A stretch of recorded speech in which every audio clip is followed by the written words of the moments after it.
আসসালামু আলাইকুম সবাইকে, আমি জানতু তাবাসসুম। আজকে আমরা ষষ্ঠ অধ্যায় রচনামূলক প্রশ্ন উত্তর নিয়ে আলোচনা করব। তো চলো ক্লাসটা শুরু করে ফেলি। প্রথম প্রশ্ন দেখো, হৃৎপিণ্ডের সুস্থ রাখার উপায় বর্ণনা করো। এই সম্পর্কে তোমাকে বলতে বলেছে। তো হৃৎপিণ্ড সুস্থ রাখার উপায় কি? হৃৎপিণ্ড সুস্থ রাখার উপায় হচ্ছে যে সুস্থ ভাবে যে থাকা, তোমার হচ্ছে গিয়ে খাবার দাবার নিয়ন্ত্রণে রাখা, অর্থাৎ হচ্ছে তোমার খাবার দাবারে শাকসবজি ফলমূল থাকবে, তুমি একটু হাঁটাচলা করবা, মানে ব্যায়ামের মধ্যে থাকবা। এভাবে থাকলে কিন্তু তোমার হৃৎপিণ্ডটা সুস্থ থাকবে। তাহলে আমরা এটা বিস্তারিতভাবে কিভাবে লিখবো? মানুষ পৃথিবীতে ভূমিষ্ঠ হওয়ার আগে থেকে তার হৃৎপিণ্ড কাজ করা শুরু করে এবং মৃত্যুর পূর্ব মুহূর্ত পর্যন্ত নির্দিষ্ট গতিতে চলতে থাকে। মানুষের বাঁচা মরে হৃদযন্ত্রের ভূমিকা অত্যন্ত গুরুত্বপূর্ণ। হৃদযন্ত্র সুস্থ রাখার জন্য সঠিক জীবনধারা এবং খাদ্য নির্বাচনের প্রয়োজন রয়েছে। নানা ধরনের তেল বা চর্বি জাতীয় খাদ্য হৃদযন্ত্রের কার্যক্রমকে ব্যাহত করে। রক্তের কোলেস্টেরল হৃৎপিণ্ডের রক্তনালীতে প্রতিবন্ধকতা সৃষ্টি করে, হৃদযন্ত্রের ক্ষতি করে থাকে। তাহলে এই যে হৃৎপিণ্ড, যেটা হচ্ছে জন্মের আগে থেকে শুরু করে মৃত্যু পূর্ব মুহূর্ত পর্যন্ত একটা নির্দিষ্ট গতিতে নির্দিষ্ট ছন্দে চলতে থাকে, এই হৃদযন্ত্রকে সুস্থ রাখার দায়িত্ব আমাদের। তাহলে এই হৃদযন্ত্রকে সুস্থ রাখার উপায় কি? হৃদযন্ত্রকে সুস্থ রাখার উপায় হচ্ছে যে সব বিষয়গুলো হৃদযন্ত্রকে ক্ষতিগ্রস্ত করছে, শুধু হৃদযন্ত্র না, রক্তনালীকে ক্ষতিগ্রস্ত করছে, রক্ত প্রবাহে বাধা দিচ্ছে, সেগুলোকে আমাদের লাইফস্টাইল থেকে বা আমাদের হচ্ছে দৈনন্দিন জীবন থেকে বাদ দিয়ে দিতে হবে। তাহলে কিন্তু আমাদের হৃৎপিণ্ডটা সুস্থ থাকবে।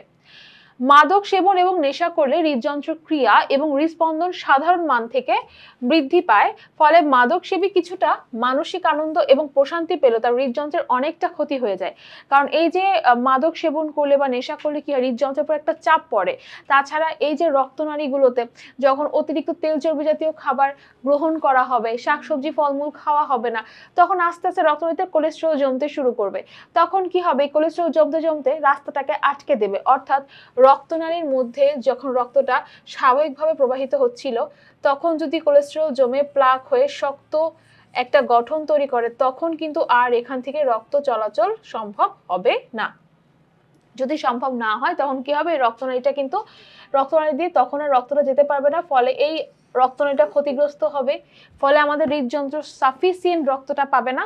ফলে আমাদের রক্তনালীও যেমন ক্ষতিগ্রস্ত হবে, তার সাথে আমাদের হৃৎপিণ্ড ক্ষতিগ্রস্ত হবে। এবং হৃৎপিণ্ড যদি স্বাভাবিকভাবে রক্তটা আমাদের শরীরে সাপ্লাই না করে, তখন কিন্তু আমরা রক্ত প্রবাহের অভাবে, স্বাভাবিকভাবে রক্ত প্রবাহটা বাধাগ্রস্ত হচ্ছে দেখে অক্সিজেনের অভাবে কিন্তু আমরা বিভিন্ন রোগে আক্রান্ত হতে পারবো। ঠিক আছে। সিগারেটের তামাক বা জর্দার নিকোটিনের বিষক্রিয়া শরীরের অন্য অংশের মতো হৃৎপেশি ক্ষতি করে থাকে। সঠিক খাদ্য নির্বাচনের মাধ্যমে হৃৎপিণ্ডকে সুস্থ রাখা যায়। মেদ সৃষ্টিকারী খাদ্য যেমন তেল চর্বি অতিরিক্ত শর্করা পরিহার করা, সুষম খাদ্য গ্রহণ করা, প্রতিদিন পরিমিত ব্যায়াম করা এবং হাঁটাচলার মাধ্যমে সুস্থ জীবন লাভ করা যায় বা হৃৎপিণ্ডকে সুস্থভাবে রাখা যায়। ঠিক আছে। এরপরে প্রশ্ন দেখো কি বলেছে, চিত্র সহ পানি শোষণ প্রক্রিয়ার বর্ণনা দাও। আমরা জানি পানি ছাড়া কোনো জীব বেঁচে থাকতে পারে না, সেটা উদ্ভিদ হোক বা প্রাণী হোক, কোনো জীবই কিন্তু বেঁচে থাকতে পারবে না। উদ্ভিদ বিভিন্ন প্রক্রিয়ায় এই পানি শোষণ করে দেহের সকল বিপাকীয় প্রক্রিয়া এবং কার্যাবলী সম্পন্ন করে থাকে। তো যখন তোমাকে বলেছে চিত্র সহ, তার মানে তোমাকে এখানে চিত্রটা আঁকতে হবে। বইয়ে তোমার পানি শোষণ প্রক্রিয়ার একটা চিত্র দেওয়া আছে, তুমি সেই চিত্রটা আঁকবে, আঁকার পরে সেটাকে ব্যাখ্যা করবে। এখানে দেখো ছবিটা এখানে দেয়া আছে, পানি শোষণ এবং পরিবহন প্রক্রিয়া। এখানে আমরা জানি যে একটা উদ্ভিদের মূল মাটির ভিতরে, মাটির গভীরে প্রবেশ করে। তো এই যে মূলটা যখন প্রবেশ করছে, তখন দেখো এই মূলের যে অংশটা আছে, এখানে এর বাইরের যে ত্বকটা, এটাকে বলা হচ্ছে কি মূল ত্বক। কি ত্বক? মূল ত্বক। তো পানি বলো, খনিজ লবণ বলো, প্রথমতই মূল ত্বকে প্রবেশ করে। করার পরে এই যে মূলের যে বাইরের যে আবরণটা থাকে, মূল এবং কাণ্ডের বাইরের আবরণটাকে কি বলা হয়? কর্টেক্স। এই কর্টেক্সের মাধ্যমে এন্ডোডার্মিসে প্রবেশ করে এবং তারপরে জাইলেম টিস্যু থাকে, উদ্ভিদের যে জাইলেম টিস্যু আছে, জাইলেম বেসেল টিস্যু আছে, এগুলোর মাধ্যমে মূল থেকে এই পানিটা বা খনিজ লবণ কাণ্ড হয়ে শাখা প্রশাখায় পাতায় পৌঁছে যায় এবং তারপরে সালোক সংশ্লেষণ প্রক্রিয়ায় উদ্ভিদ খাদ্য তৈরি করে। এখন এখানে তোমার সেই বর্ণনাগুলো দেওয়া আছে যে পানি কোন ধাপের পরে কিভাবে যাচ্ছে। সাধারণভাবে উদ্ভিদ তার মূল রোমের মাধ্যমে মাটির কৈশিক পানি শোষণ করে এবং প্রচ্ছেদনের ফলে পাতার কোষে ব্যাপন চাপ ঘাটতি সৃষ্টি হয়। এর ফলে পাশের কোষ থেকে পানি এই কোষের দিকে ধাবিত হয়। তো প্রথমত হচ্ছে উদ্ভিদ কি করে, মূল রোমের মাধ্যমে, যেটা আমি তোমাদেরকে একটু আগে ছবিতে দেখাচ্ছিলাম যে মূল রোমটা কোনটা, এই যে দেখো এখানে আমাদের এই যে এখানে যে মূল দেখা যাচ্ছে, মূলের বাইরে দেখো ছোট ছোট সূক্ষ্ম সূক্ষ্ম রোমের মতো অংশ থাকে, লেগে থাকে, ওগুলোকে ছোট ছোট অংশগুলোকে বলা হয় মূল রোম।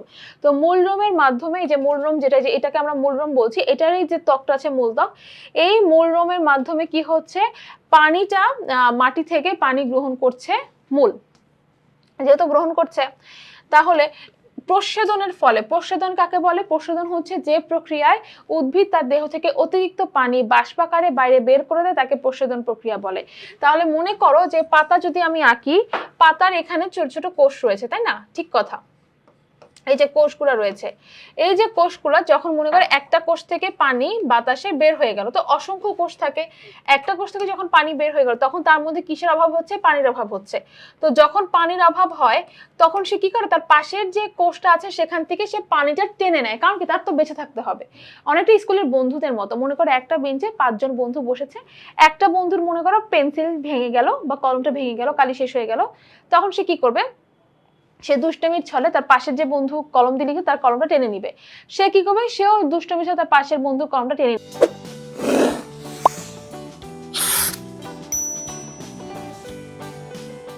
নিবে, অর্থাৎ এখানে দুষ্টমির ছলে সে কি করছে, পাশের বন্ধুর কলমটা নিয়ে নিচ্ছে। সেই হিসেবে এখানে তোমার পাতার কোষে যখন পানির অভাব হবে, যখন ব্যাপন ঘটবে, ব্যাপন চাপ ঘাটতি তখন সৃষ্টি হচ্ছে, অর্থাৎ এই পাতার কোষে কোনো রকমের পানি না থাকার কারণে, সে যেহেতু ঘনত্ব কম, এই কারণে এই যেখান থেকে ঘনত্ব বেশি, মানে যেখানে পানির ঘনত্ব বেশি সেখান থেকে কম ঘনত্বযুক্ত, কম ঘনত্বযুক্ত কোষে প্রবেশ করবে, অর্থাৎ এখানে থেকে যখন পানি বের হয়ে যাচ্ছে তার মানে এখানে ঘনত্বটা কম থাকবে, আর এটার মধ্যে যেহেতু পানি রয়েছে তার মানে এর ঘনত্বটা বেশি থাকবে। তখন পানির ঘনত্ব যেহেতু বেশি, তখন সে কি করছে, এই কোষ থেকে পানিটা এই কোষে চলে যাচ্ছে, অর্থাৎ এই কোষটা তার পাশের কোষ থেকে পানিটা টেনে নিচ্ছে, যখন এরকম টেনে নিবে তখন তাদের মধ্যে ব্যাপন চাপ ঘাটতি সৃষ্টি হবে, অর্থাৎ অর্থাৎ এখানে ব্যাপনের ফলে যে চাপটা সৃষ্টি হচ্ছে, যে ঘাটতিটা হচ্ছে সেটা তৈরি হবে। তো একটা কোষ যখন পানি ছেড়ে দিচ্ছে বা পানিটা বের করে দিচ্ছে তখন পাশের কোষ থেকে টেনে নিবে, সেম ভাবে তো এটারও তো পানি হারিয়ে গেল, তখন সে কি করবে, সে তখন পাশের কোষ থেকে পানি টেনে নিবে, সেম ভাবে এই কোষটা কি করবে, তখন সে পাশের কোষ থেকে পানি টেনে নিবে, অর্থাৎ সে কি করছে, যে কোষের পানিটা শেষ সে তার পাশের কোষ থেকে পানিটা টেনে নিবে, এই প্রক্রিয়াটা চলতে থাকবে। এবং যখন এরকম পাশের কোষ থেকে পানিটা টেনে নিতে থাকবে তখন এই যে পাতার কোষ থেকে শুরু করে পাতা যে শাখায় রয়েছে, তারপর যে কাণ্ডে রয়েছে, সেখান থেকে আস্তে আস্তে টান সৃষ্টি হবে, এটাকে বলা হয় প্রস্বেদন টান। এই যে ব্যাপন চাপ ঘাটতি ক্রমশ মূলরোম পর্যন্ত বিস্তৃত হবে, অর্থাৎ এই জিনিসটা মূলরোম পর্যন্ত চলে যাবে, যখন মূলরোম পর্যন্ত যাবে তখন একটা চোষক শক্তি সৃষ্টি হবে, অর্থাৎ মূলরোমে যাওয়ার পরে তখন মূলরোম বুঝতে পারবে, ও আচ্ছা আমার পাতায় কোনো পানি নাই, এই কারণে সে একটা টান সৃষ্টি করছে, একটা টান দিচ্ছে, একটা শক্তি তৈরি হচ্ছে, যেটার জন্য বুঝতে পারছে তার মানে আমার এখন মাটি থেকে পানিটা টেনে উদ্ভিদের পাতায় পৌঁছে দিতে হবে, ঠিক আছে। তাহলে ব্যাপন চাপ ঘাটতি ক্রমশ মূলরোম পর্যন্ত বিস্তৃত হচ্ছে এবং একটা চোষক শক্তি সৃষ্টি হয়, এই চোষক শক্তির টানে মাটির যে কৈশিক পানি সেটা মূলরোমে ঢুকে পড়ে, কারণ ওর এখন পানির প্রয়োজন, তখন সে মাটি থেকে পানিটা টেনে নেবে, মূলরোমে চলে যাবে। মাটি থেকে মূলরোমে অভিস্রবণ এবং ব্যাপন প্রক্রিয়া, এটা খুবই ইম্পর্টেন্ট, মাটি থেকে পানি মূলরোমে কোন প্রক্রিয়ায় যাবে, অভিস্রবণ প্রক্রিয়ায় যাবে, ব্যাপন প্রক্রিয়ায় যাবে, এই দুই প্রক্রিয়ায় পানিটা প্রবেশ করবে মূলরোমে। এভাবে মূলরোম থেকে পানি ফার্স্টে কর্টেক্স যাবে, যেটা তোমাদেরকে দেখিয়েছি, মূলরোম থেকে পানিটা কোথায় যাবে, কর্টেক্স যাবে, মানে মূলের বাইরের আবরণে আগে প্রবেশ করবে। এই কাজটিকে কোষ থেকে কোষান্তরে অভিস্রবণ পদ্ধতি বলে, অর্থাৎ কোষ থেকে কোষের মধ্যে অভিস্রবণ পদ্ধতি বলে। অভিস্রবণ পদ্ধতি হচ্ছে অল্প ঘনত্বের দ্রবণ থেকে বেশি ঘনত্বের দ্রবণে যাওয়া, ঠিক আছে।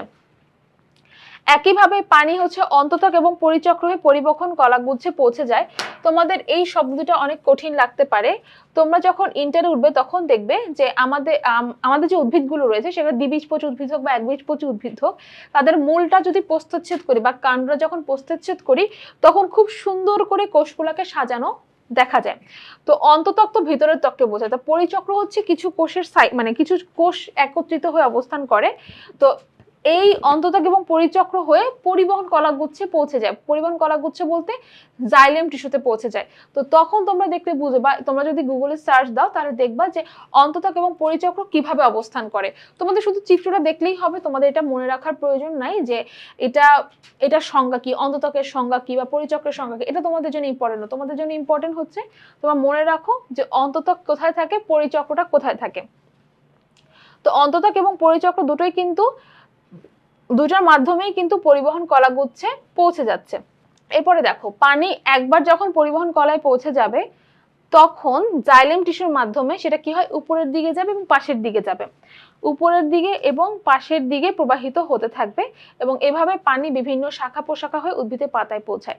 তার মানে এই যে পানিটা আমরা এতক্ষণ ধরে বললাম যে মূল থেকে প্রবেশ করে দেন হচ্ছে জাইলেম টিস্যুতে যাচ্ছে, তো জাইলেম টিস্যুর মাধ্যমে উপরের দিকেও যাবে আবার পাশের দিকেও যাবে, এভাবে পানি বিভিন্ন শাখা প্রশাখায় উদ্ভিদের পাতায় পৌঁছে যাবে। একটু আগে তোমাদের বলেছিলাম অন্ততক এবং পরিচক্র সম্পর্কে তোমরা একটু দেখে নিবা, তো তোমাদেরকে দেখিয়ে দিই।